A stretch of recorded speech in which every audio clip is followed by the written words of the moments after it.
So with that being said, speaking of Hollywood, our last story of the day, and a little bit of good news. There's a little bit of bad news here in terms of this woke agenda, but the good news is Brendan Fraser is back in the Hollywood spotlight, and I'm a huge Brendan Fraser fan. I've been watching him. I mean, it's been decades, at least since I've been alive. What was the movie Encino Man, where he was basically that caveman type guy coming out of the mud? Was it out of Pauly Shore's backyard or something like that? He dug him up. I forget where it was, but I've been watching Brendan Fraser. Huge fan. I am a huge fan of the Mummy series. Tom Cruise ruined it, and I'm a Tom Cruise fan. If you watched the episode the other day, I'm part of the TC Club. I got my debut into acting because I looked like Tom Cruise at such a young age. But look, folks, Brendan Fraser's the man. The guy was ousted out of Hollywood. There's a whole story with him being blacklisted. I couldn't be happier that he got this lead role. It's been like, I think the last lead role he got was literally, I think 20 years ago, if I can remember correctly. And he's finally having this role, and he supposedly killed it.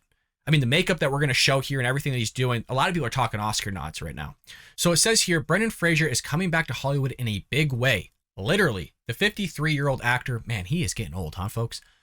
The 53-year-old actor will star in the new Darren Aronofsky drama, The Whale, which premieres at the 2022 Venice Film Festival early in September.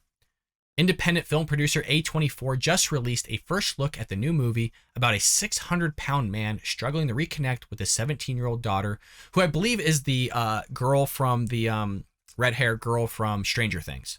Fraser will play Charlie, who abandoned his family for a man and then turned to food for comfort when his lover died, which led to his excessive weight gain. So this is where I'm talking about. There's good news that he's playing a great character, and all these things. But there's also this news of just another film pushing, this whole gay agenda, LGBTQ plus agenda. It's constant. Like, there wasn't any point where they slowly kind of introduced this stuff to you. It's just like a wave, a tsunami wave of just LGBTQ plus LMNOP agenda community just being thrown at you. So with that being said, stoked for Brendan Fraser. The story is what it is. It's based on a play by the same name written by Samuel D. Hunter is his name. Never heard of the guy, but is what it is. Besides Fraser, the cast will include Stranger Things actress Sadie Sink and a few other people. Quote, "It's going to be like something you haven't seen before," Fraser told a outlet last year about the role. "That's really all I can tell you. The wardrobe and costume was extensive, seamless, cumbersome.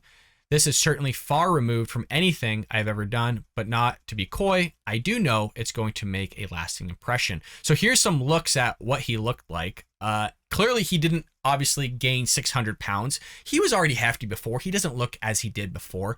And look, if he's going to return to the Mummy series, and I think this is a good route for him and a good road for him to do the Mummy series and bring it back to life, because Tom Cruise did such a terrible job with it, that, this is the role. And I couldn't be more than happy, because there's a lot of people that want him to come back to the Mummy series. He himself wants to do it. He's been asked on panels for years, do you want to do another one? He said, absolutely. And we all want him to do another one. So maybe this will open up the door to reboot again the Mummy series, but also help Universal with the whole dark universe idea that they were trying to do initially and get it kickstarted with Tom Cruise, the Mummy, that obviously didn't work out.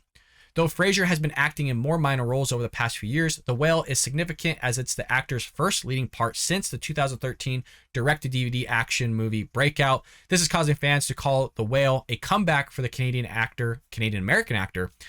Later this year, he will also have parts in Martin Scorsese's Western Killers of the Flower Moon and the DC superhero flick Batgirl. I am so happy for this guy, because his story that happened to him is just, it's terrible, it's tragic, it's wrong.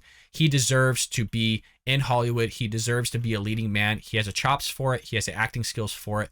And again, I couldn't be more than happy for Brendan Fraser. I hope that he kills this role, and I hope that he gets an Oscar nod. If I see this film, I'll let you know all about it and give my review on it. But furthermore, if it is a good film, and just because Brendan Fraser's been treated so poorly in Hollywood, I have no problem with actually going back in and voting in the SAG Awards for this man so he can get a SAG Award himself, because he deserves it. He deserves a lot of nods just for his career, his acting career. And ultimately, like I keep saying, he just was completely ruined by the Hollywood elites, and he deserves to be at the highest point in his career, which I think is coming. I hope you enjoyed that clip from the Bald Brad Show. If you did, make sure to hit that subscribe button so you can stay up to date on all our future content.